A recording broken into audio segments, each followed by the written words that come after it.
నువ్వు చేసిన వర్క్ నా అకౌంట్లో వేయడం ఏం బాగోలేదు. నాకు ఏదోలా ఉంది. ఒక్కొక్కరు 1 monthలో 4 అప్లికెంట్స్కి జాబ్ ఇప్పించాలి, లేకపోతే జాబ్ సెక్యూరిటీ ఉండదు. నా టార్గెట్ అయిపోయింది, అందుకే నీ అకౌంట్లో వేశాను. థ్యాంక్ యూ, కానీ నాకు గిల్టీగా ఉంది. పర్లేదు, నీ టార్గెట్ రీచ్ అయ్యాక నువ్వు నా అకౌంట్లో వేసేయి.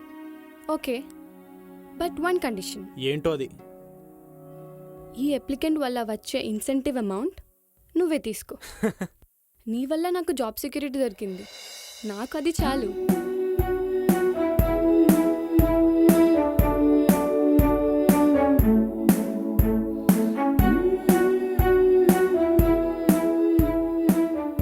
ఏమైంది?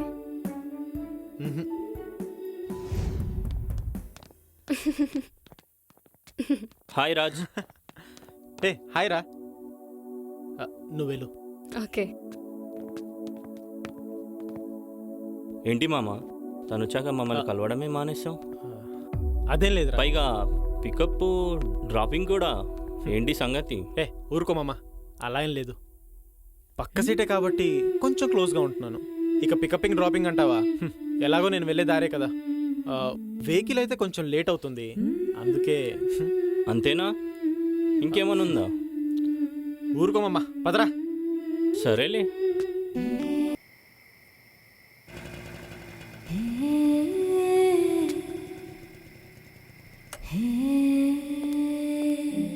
Hey hi. హాయ్, అర్జెంట్గా కలవమన్నా ఏంటి? నన్ను నేను సెల్ఫ్ చెక్ చేసుకున్నాను, కరెక్టే అనిపించింది. అలాగా? దేని గురించి? చెప్తా. ఇద్దరు స్నేహంగా ఉండడానికి కారణం ఏంటి?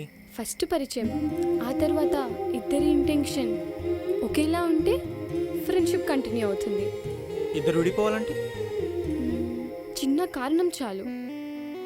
ఒక అబ్బాయి ఒక అమ్మాయి కలిసి బతకాలంటే ఒకరిపై ఒకరికి ప్రేమ ఉండాలి, ఒకరిపై ఒకరికి నమ్మకం ఉండాలి.